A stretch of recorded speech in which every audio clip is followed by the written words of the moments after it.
ये इंसानी प्रकृति है कि जो चीज आपको नहीं मिली है वही आपको सबसे ऊंची चीज लगती है। जो आपके पास नहीं होता उस पल वही सबसे बड़ा लगता है। अगर आपने 2 दिनों से खाना नहीं खाया तो खाना भगवान हो जाएगा।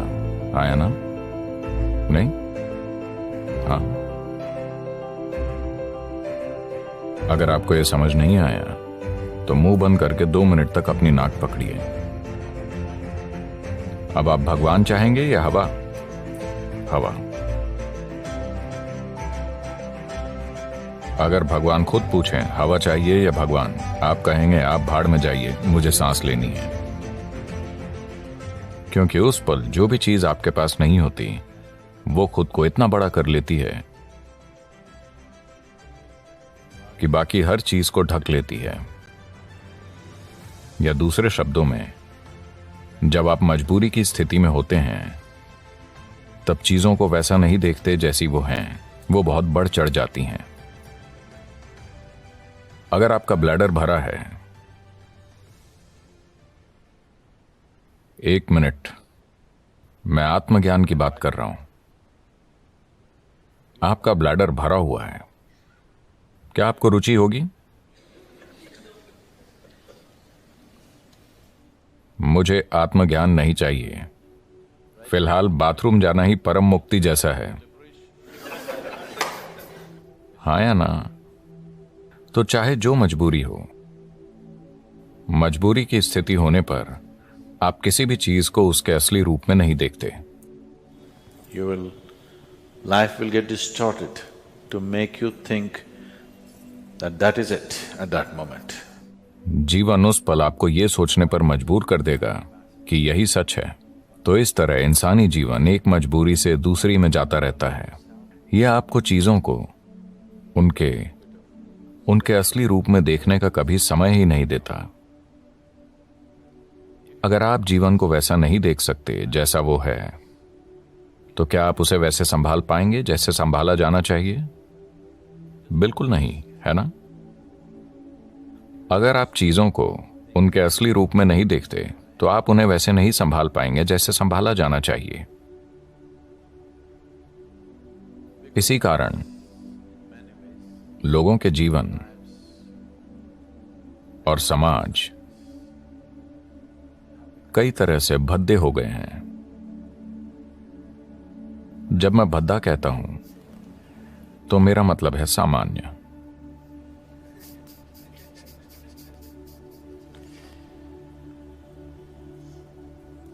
मैं एक स्कूल में 14-15 साल के बच्चों से बात कर रहा था।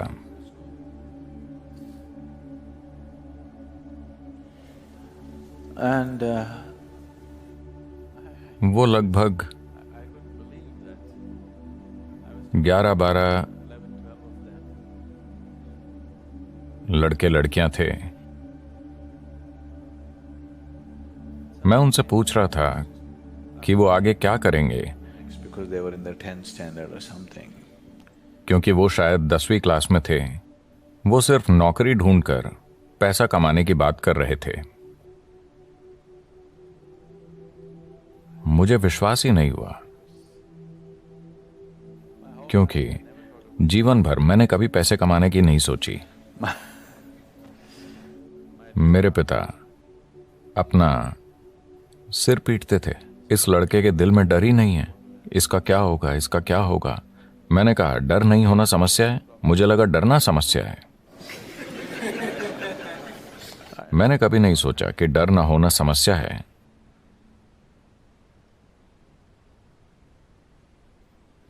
तो परमात्मा का हुक्म था कि मैं एक डॉक्टर बनूं, क्योंकि मेरे पिता डॉक्टर थे। 10 साल की उम्र में मैंने उनसे कहा, नहीं, ये तो मैं बिल्कुल नहीं बनूंगा, मैं डॉक्टर नहीं बनूंगा। पर रोज कोई ना कोई मुझसे कहता, तुम्हें सिर्फ एक डॉक्टर ही बनना चाहिए। आप भारतीय परिवारों को जानते हैं, डॉक्टर बनना ही पड़ता है।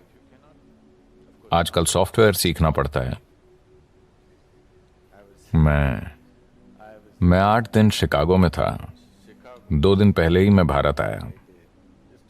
तो 8 दिन पहले मैं शिकागो में था और वहां एक भारतीय व्यक्ति से मैंने पूछा, आप क्या करते हैं? और क्या सदगुरु, यानी वो एक सॉफ्टवेयर इंजीनियर है।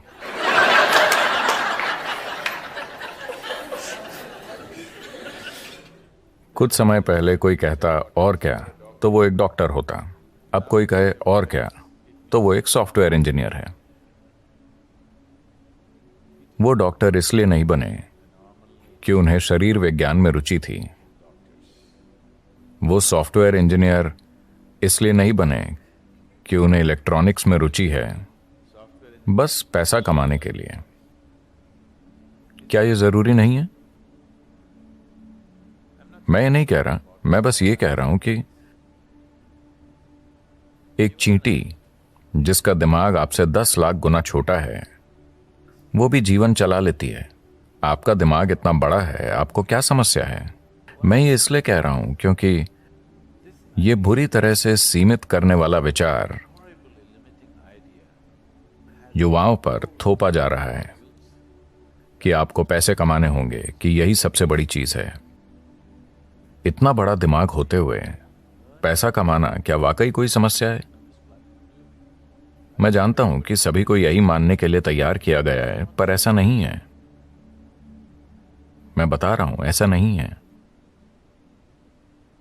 मानव चेतना के लिए पैसे कमाना एक मामूली चीज है, पर दुर्भाग्य से पूरी मानवता अपनी पूरी ऊर्जा और बुद्धि बस पैसा कमाने में लगा रही है।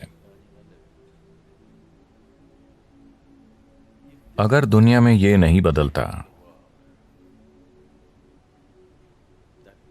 मैं ये नहीं कह रहा कि पैसे नहीं कमाने चाहिए, मैं बस ये कह रहा हूं कि इसे पूरी इंसानी चेतना पर हावी नहीं होना चाहिए।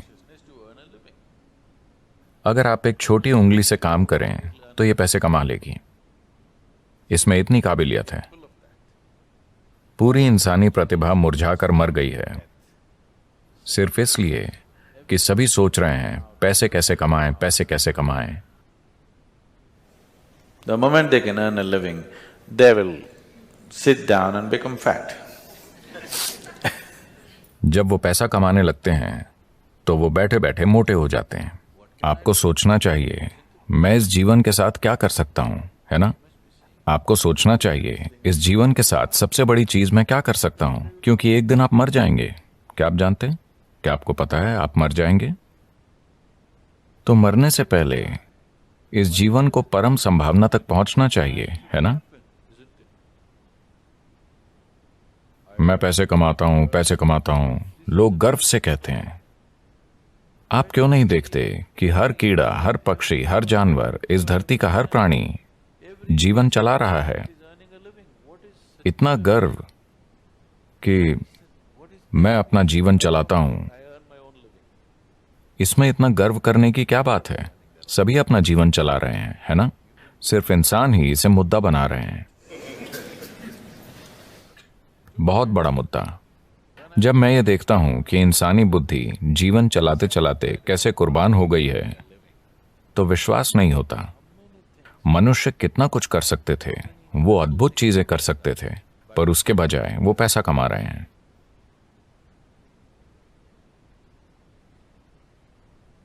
तो ये बहुत जरूरी है। मैं सोच रहा हूं कि हम एक लहर शुरू करें, खास तौर से स्कूलों और कॉलेजों में, कि पैसे कमाना एक छोटी सी चीज है। ये जीवन का प्रमुख उद्देश्य नहीं है। एक छोटी उंगली से आप पैसे कमा सकते हैं। इस बड़े दिमाग के साथ जब चींटियां जीवन चला सकती हैं, तो इस दिमाग को पैसे कमाने के लिए संघर्ष करना चाहिए। यह समस्या बन गई है क्योंकि आप किसी और जैसा बनना चाहते हैं, है ना? आप किसी दूसरे जैसा बनना चाहते हैं। आप गुलाम बन जाते हैं और इस चक्कर में पड़ने के बाद और कुछ नहीं हो पाता। आप हमेशा के लिए इसी में फंस जाते हैं। अब जिस संभावना को हम योग कहते हैं वो शरीर को मरोड़ने, फिट होने या स्वस्थ होने के बारे में नहीं है।